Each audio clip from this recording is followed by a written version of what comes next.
Strong families don't just happen. They're nurtured, guided, and built with intentionality. Join us today on Real Family Talk as we discuss key ways to build a strong family legacy.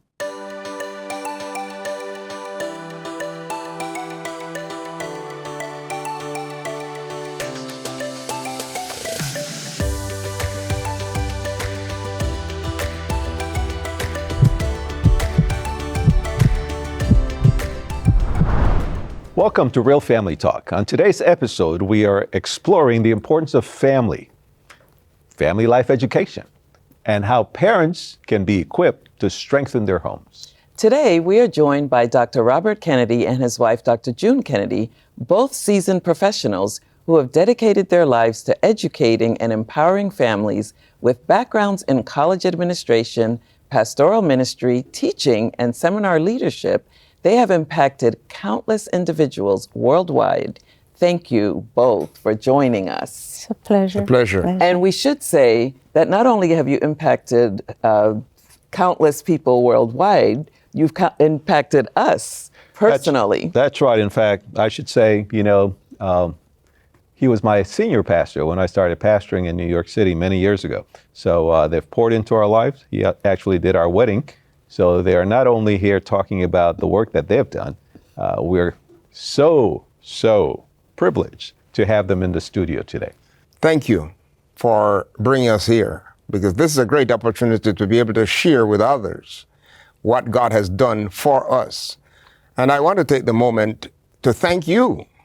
You reminded me when you came to pastor with me, and I used the word describing how I felt. I will not use that word today, but you reminded me that time moves on. It does. And that we have to learn how to be able to appreciate the movement of time and peoples. Mm-hmm. As you pastored in the Bronx alongside of me, I recognize your strength and your father's strength. So I want to thank your father. When I met him one time, I met your father, and he said to me, reserve your energy, and you can be a good pastor for the future. And that helped me.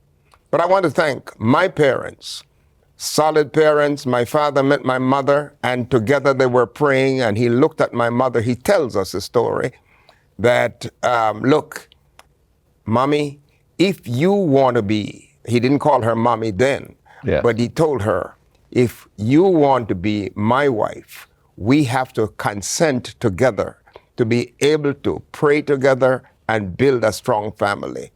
And having 10 of us, brothers and sisters, just imagine 5 sisters, ordained church elders.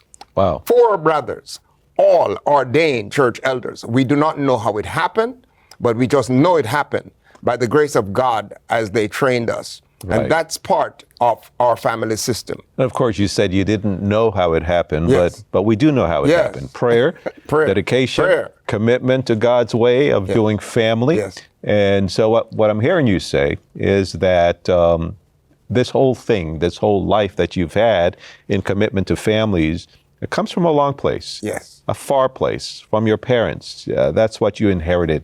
If I remember well, you mentioned my dad, who was a pastor. Yes. That my dad said to you, take care of your family. Yes. That's what I remember him telling you. Take care of your family. Yes. Make sure that whatever you do, you take care of your family. And we also have with us Dr. June Kennedy, the wife of Dr. Robert Kennedy. Tell us a little bit about your family background and what brought you to this moment. Okay. So I'm from a family of 8. I'm the eldest. And from what I call a pretty stable family. Stable in the sense that I had both mom and dad. Yes. The one snag was that my dad was not a Seventh-day Adventist then. Okay. But he was very supportive to whatever mom did. And we could not say we're not going to church. And we could not say we're not going to worship. Occasionally, when we're having worship, he would stick his head in the door, and you'd hear him in the background singing. But we could not behave like other kids did. We had to be really upright, seating some values. And until this day, if I leave something out of place, I hear my dad's voice saying, if you use it, put it back. Yes. And I'm going through the door and I misplaced something and I have to turn back Yes. and take it up. So even though he was not a Seventh-day Adventist, Yeah. he had values Yeah. that he wanted for us. And at one point he said, I will not grow my children in this district where we were born. He had to find someplace better so that we could develop, Okay. the values that he needed us to have. So, Of course. in spite of, he did become a Seventh-day Adventist years later, but I was long gone. Yes. But my mom was a tower of strength. She made sure that we had what we needed to have as children. And so we used to wonder, wait, we looked at other families and we were not wealthy, but we had just about the things we needed to survive. So the wealth was not so much in money. The wealth No, was it was in the your training that Yes. was given. And love. It Yeah. sounds the like you love. had a very Listen, loving, my both dad of you. was a very playful person, Yeah. and he would play with us a lot. And I got the sense that, well, you cannot be all that serious. You got to play with children. You have to talk with them. And my mom was a historian. My mom would tell us stories. In the evening, she would just tell us about families, about different things that we needed to know. Okay. So all of that factored into my sense of what a strong family Yeah. should be like. Yeah, Yeah, and I well- think what's really poignant about what both of you said is the collaboration between both parents. Do you think that was very significant? You are so correct. I mean, we couldn't play off one parent against the other. We couldn't go to dad and say X, or I would say, did you check mom? And my mom was the same thing. And if my dad wasn't home when he came home, we did something, he is going to know. He's going to hear about it. So there was collaboration. There was collaboration between both of them. Yeah. And I learned that you have to hold that. Yes. Well, what I like about what I'm hearing is you came from a family of 10 children, and you're from a family of 8 children. That's a lot of And children. That's a lot of Yes. children. And so, and yet your parents were dedicated to each other. In your case, June, your parents were not of the same faith at the beginning. No. And yet it tells us something. Yeah. That there are no perfect families Never. because there are no perfect people. And yet God's providence Yes. can do so much if we trust Him, if we allow Him to come into the center of our family lives, and He becomes the focus of what happens in this home. And, adding to that, of the 8, 6 were strong Seventh-day Adventists. Okay? Only 2 brothers were, yeah. Okay. Yeah. Might I break in here because I think it's important. When I mentioned I did not know how all of this happened, there's a reason I did. Because we have been able to learn so much about cultural uprootedness because my parents traveled and they left us some pre-teenagers, some in teenage, but the values were already seated. And so my family grew up in 3 countries, Jamaica, England, Canada, and then some of us came to the United States. And that's why I said those values were so strongly seated that the sisters grew up in Canada, those in Jamaica, those in England were ordained. And we do not know why in different countries people were selected to be ordained and became church elders. Because it was because grounded, it was already and, grounded and seated. seated. Yeah. We're going to take a break. It's time for us to take a short break, but when we return, we'll continue talking with the Kennedys. Stay with us.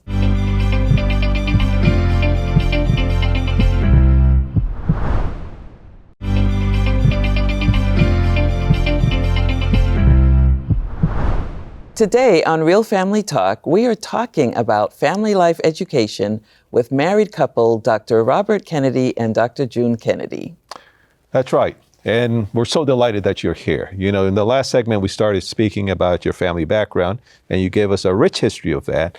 Tell us a little bit more about your academic formation and how you've been able to develop an interest and advance the importance of family life education, whether in the church or in your home or in the academic setting, which you've also been a part of. So quickly for me, education for me is not just about getting degrees. That's right. Yes. Even though you have I several have- of them.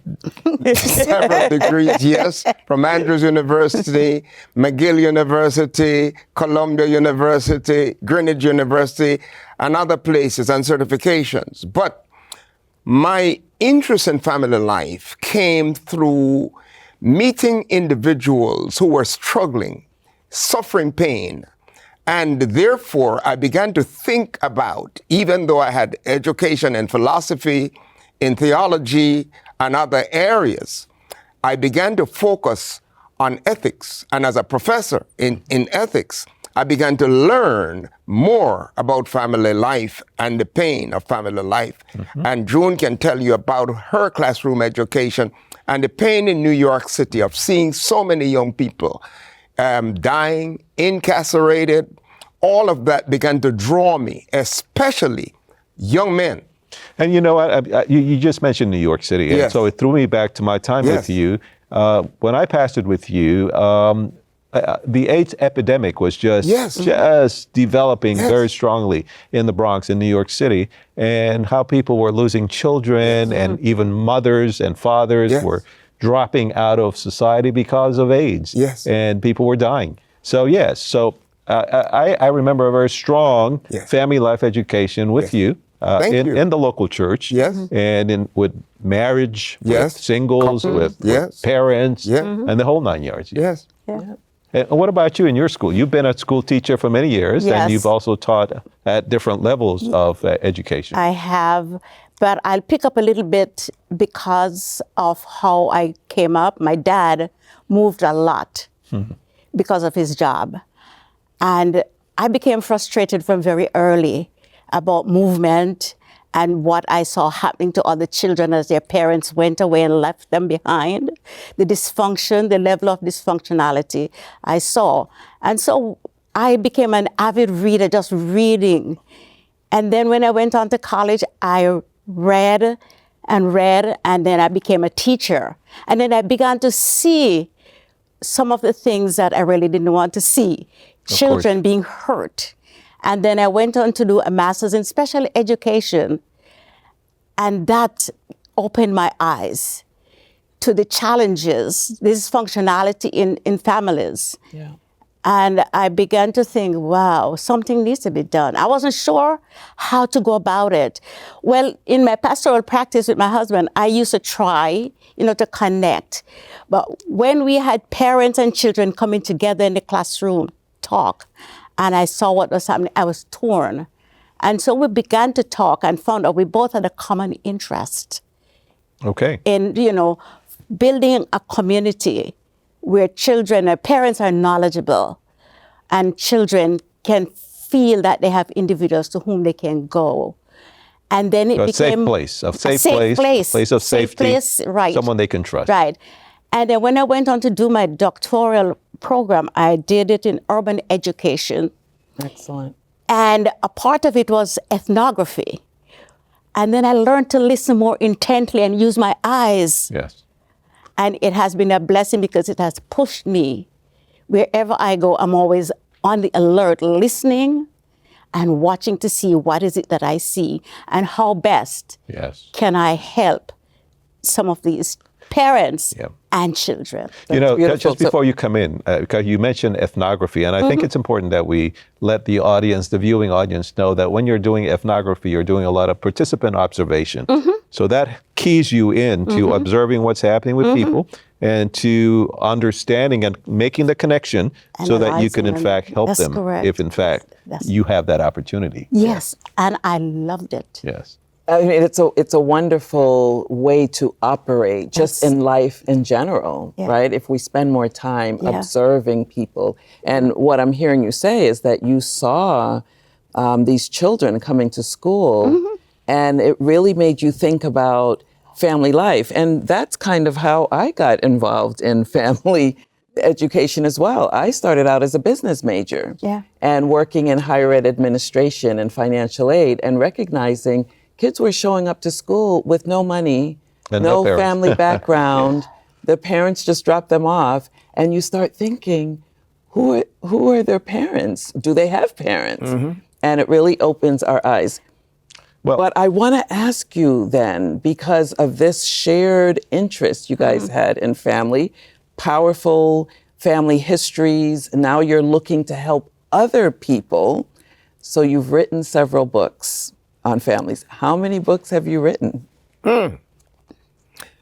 On families. On family. and family legacy. And family legacy. So we're talking about In that. fact, Can you share some of the books that you... share for you Yes. this book? Yes. Because of her teaching in what was called behavior disorder classroom. And we began to discuss, as I taught ethics and discussed family ethics, and she was working in that behavior disorder classroom, we realized something is most significant that we need to get to. And we began to do research and write this book, Parental Legacy, Value-Based Parenting. We began to focus on that because we realized that the home, what was not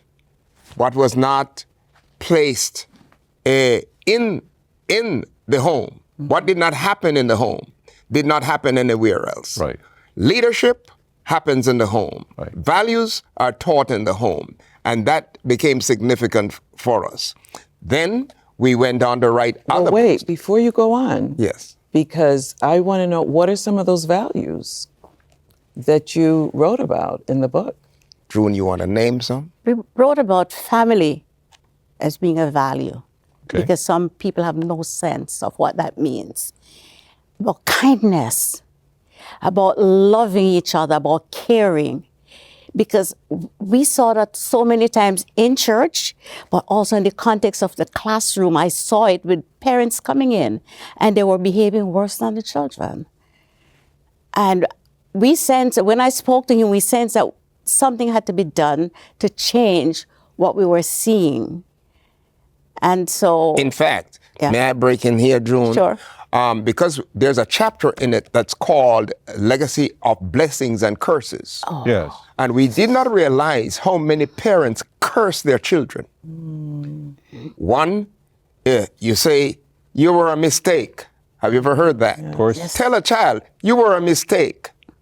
And that we realize, or I wanted a boy, and then I had a girl. Yes. They're all written in the book.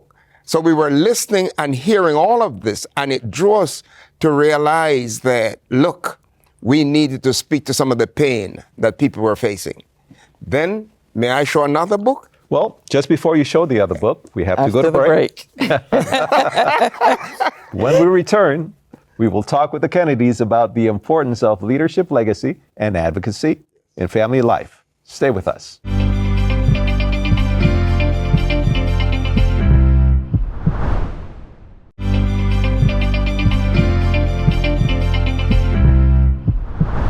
We're back on Real Family Talk with authors, teachers, and family life educators, Drs. Robert and June Kennedy, as we discuss the importance of family legacy and building a strong family. So, Drs. Kennedy, as you've traveled around the world and you have shared in workshops and training, you've written a number of books, and you started to tell us about the second book. We're not going to be able to talk about all of them, but we will share them online for the viewing audience to have access to them. Tell us a little bit about parental advocacy and how you came to write and research this book and why people should know about it. After traveling and talking with individuals in many workshops, seminars in many different countries, maybe in the 6 continents of the world that have traveled and we have done work, we recognized that there are some foundational issues that parents are facing. And so we talk about the challenges facing families and parents today in this book. Then we also deal with the question of how do you parent in a digital age? Yes. A chapter is in there. And how do you parent in a culture of uprootedness? Because many persons are hurting because their parents left them behind. We have something in it called barrel kids. Yeah. How do you deal with barrel kids? Parents leave children behind, then the children are taken And by into leaving them behind, you mean what? in another country. Which is very common, especially as people immigrate to the United States and to Canada. Correct. They leave Right. their kids back home. Or they go to work. Yes. Because you said as you travel the world, Yes. we see people going to other countries Yes. to work and leave their kids to behind. make money, and they leave their kids behind. And they think they're giving Yes. their children a better Yes. life because they're making money, Yes. but they're removing themselves from their children. Tell us a In little that bit more case, about that. I wrote a book called Stripped of Innocence. Okay. And that deals with girls who have been raped and incested because parents left them behind.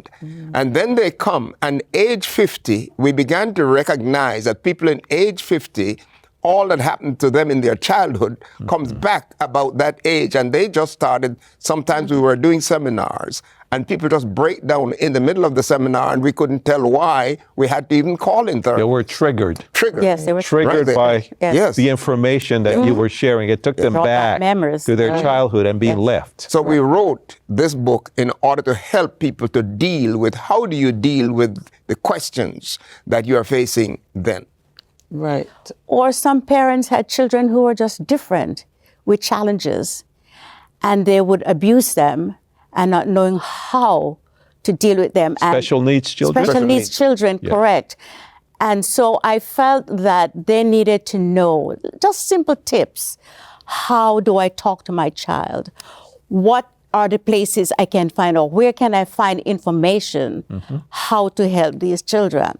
So we realized that we had to do that to make people aware of how they can help their children to succeed, because every child can learn. You know, Right. And- before you do that, we've been talking about all this stuff, and it's so philosophical and ethereal. And I just want to, before we close here, take a little moment to speak about your own family, because we haven't spoken about that. You have 3 sons. You have 3 sons. Yes. Tell us a little bit about your 3 sons and their families and what have you. You have grandchildren. Yes. Yes. Yes. Yeah, we have 3 sons, and we praise God for you also, because you're involved in their lives at moments Yes, when we we were. face challenges. You couldn't do it, but you have to have somebody to whom you can send that child or those children to talk with them. And I remember sending one to you, really, Doc. Say, look, and you took him on a trip with you. I did. And you were able to talk with him. We said, write Grandpa a letter. And he did. So we felt we could not handle So you had at a that village. level. So Yes, we had a you had a village. village. So that That's village is correct. important. It is important. And that's so powerful, right? Because parents might feel like, oh, well, our kids like this person better. And you guys were saying, hey, it's okay if they like someone else better at That's this right. point. You know, Anyone someone who who's can going help. to be a Yes. positive influence. That's correct. And sometimes the age.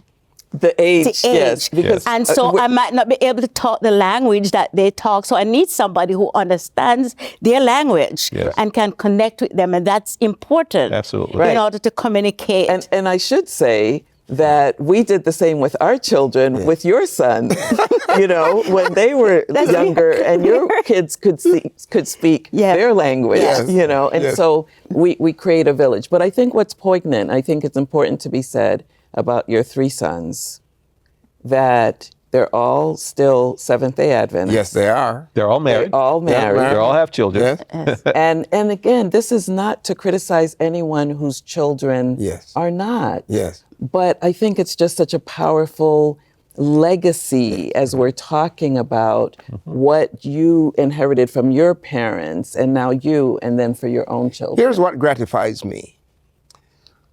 My granddaughter, Brittany, when she calls and she's reading the Bible, she speaks to her father, then she calls me. She says, Grandpa, I'm reading Genesis, or I'm reading Ecclesiastes. I don't understand what is going on. Can you help me? She's reading Leviticus. She says it doesn't have any sense to me. And then we talk. And Z, we call him Z, he's Robert IV. But the same thing happens, the interactions with them, very significant in terms of helping their spiritual growth. Yeah. And we trust them, they trust us, and I think generationally, that's why legacy, Yes. Life Maps Legacy, another book that we have written, Legacy Minded Men, Yes. another book that we have written, empowering warriors. Equipping the warrior. The fourth, Robert III wrote this book with a group of pastors, and I have written a chapter in it, and we are editors together.